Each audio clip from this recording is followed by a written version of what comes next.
मेरे पीछे से मेरे से बिना बात किए कहा कि हम तो जी वहां पे जितने बैठे उनको खाना भी खिलाएंगे, पानी भी पिलाएंगे, और बिना मेरे से बात किए कर रहे, तो उसके लिए इनको मैं बहुत बहुत बधाई देता हूं। तो ये दर्द जो समझ सकता है वही आपकी काम कर सकता है। आज दर्द समझने का, सोचने की जो क्षमता है वो इनकी खत्म हो चुकी है। हैरान हूं, इनके एमएलए चिट्ठी लिख रहे हैं इनके मुख्यमंत्री को। भाजपा के लोग भी यहां आ रहे हैं। आज 74 साल की सत्ता में 52 साल कांग्रेस रही है, 22 साल भाजपा रही है, 1 साल बचा हुआ ये भी कांग्रेस को चला जाएगा, तो 53 साल कांग्रेस को रही है और 22 साल भाजपा को रही है।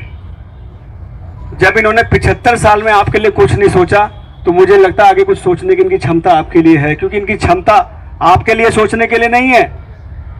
इनकी क्षमता अपनी कुर्सी कैसे मिले ये सोचने की क्षमता इनके अंदर बची हुई है। ये आपस में लड़ रहे हैं, ये आपके लिए नहीं लड़ रहे। भाजपा वाले आपके लिए नहीं लड़ रहे, कोई आपकी बात नहीं कर रहा है। वहां तो ये लड़ाई चल रही है कि अगला मुख्यमंत्री कौन बनेगा, ये लड़ाई चल रही है भाजपा में। तो आपकी बात वो क्या रखेंगे? कांग्रेस आपके सामने क्या कर रही है? तो साथियों, आपसे कहना चाहूंगा, नौजवान है, देश का भविष्य है, और देश का भविष्य जहां चलता है वही देश का भविष्य बनाता है। तो अभी हमारी सरकार यहां सत्ता में नहीं है, हम लोग यहां सत्ता में नहीं है, लेकिन आपने बात कही कि इसको सेंट्रल से आप उठाओ, तो मैं आपको विश्वास दिलाऊं, दिल्ली से आपकी आवाज अगली बार विधानसभा में उठा के आपकी आवाज उठाऊंगा कि सीएचसी वाले राजस्थान में बैठे, इनको न्याय मिले। और ये पक्का है, ये पक्का, जिस दिन मैं विधानसभा इस बात पे उठाऊंगा उस दिन आपकी बात सुनी जाएगी। और मैं आपको विश्वास दिलाऊं, विधानसभा आपकी बात, दिल्ली विधानसभा में आपकी बात उठेगी, उठेगी और उठेगी, आपको कहते जा रहा हूं। दूसरा, आपने डिमांड रखी, मेरे से भी डिमांड रखी थी कि साहब हमको जो है लीगल हेल्प चाहिए।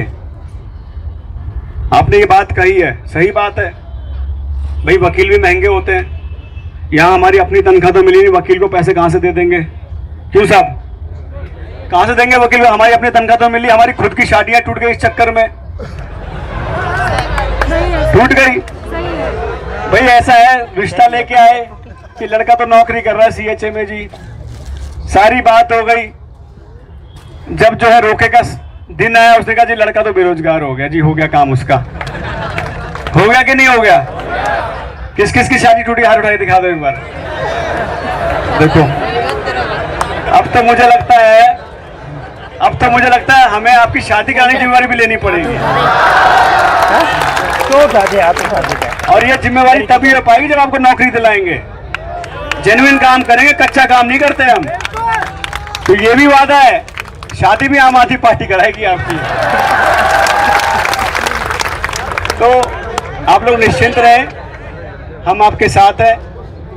जो भी आप जैसे कहेंगे, मेरे साथी आपके साथ दिन रात काम कर रहे हैं। बहुत सारी बातें कहने के लिए है, पर सही मंच होना चाहिए कहने के लिए, क्योंकि मैं चाहता नहीं कि आपके मंच को राजनीतिक रूप मिले, क्योंकि आप अपनी मांगों को रख रहे हैं, और जहां अपनी मांगों वहां राजनीतिक रंग नहीं आना चाहिए। मैं तो अपने साथियों से भी कहता हूं कि वहां टोपी पहन के मत जाओ, क्योंकि हम चाहते हैं आपका भला हो, हम आपका बुरा नहीं करना चाहते। कहीं ये मैसेज चला गया वहां राजनीतिक मंच है तो आपको दिक्कत आएगी, और ये हो रहा है। पर इसको आगे बढ़ाने के लिए एक बात कहना चाहता हूं, जैसे दिल्ली में हुआ था, जब किसानों ने दिल्ली में कूच करने की बात की, तो केंद्र सरकार ने हमसे कहा कि आप जो है अपने स्टेडियम हमको दे दो, हम उसको जेल बनाएंगे, उसके अंदर बिठाएंगे। तो उसके अंदर लोग बैठे रहे। अगर हम परमिशन दे देते उस स्टेडियम को जेल बनाने की, तो ये जो किसान आंदोलन 1 साल चला, ये चल नहीं पाता। ये लोग स्टेडियम में बैठे थे और ये सुनने वाली सरकार नहीं, सुनती नहीं।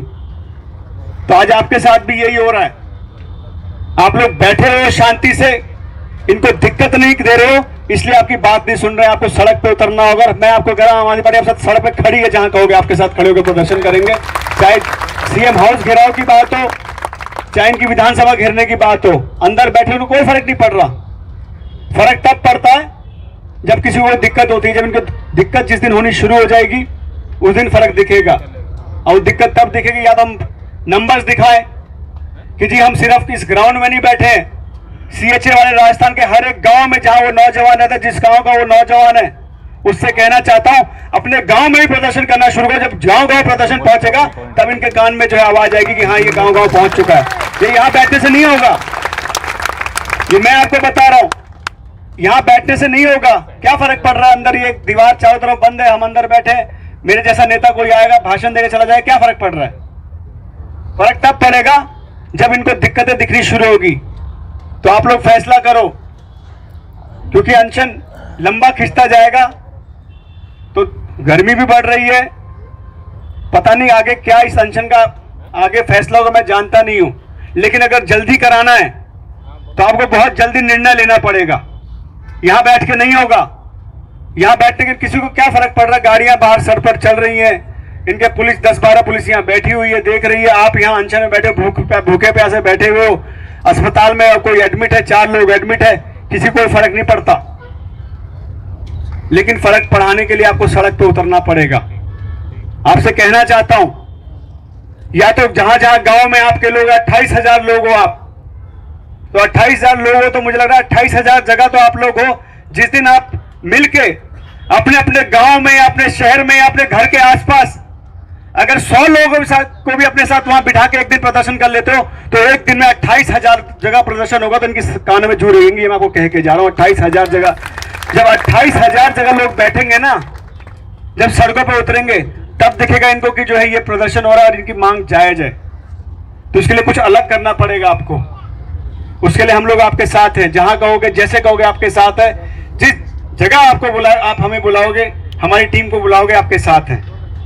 तो आप सबसे अनुरोध है, आगे जो भी आप लोग निर्णय लें, हम आपके साथ हैं। मैं रवि चावला जी तो यहाँ नहीं है, उनको भी अपनी सद्भावनाएं प्रकट करता हूं। उनका मेरी दुआएं उनके साथ है कि वो जल्दी ठीक हो गया है और आपके बीच में आके बैठे। मैं ये दुआ करके जा रहा हूं कि वो जल्दी आपके बीच में आके बैठे।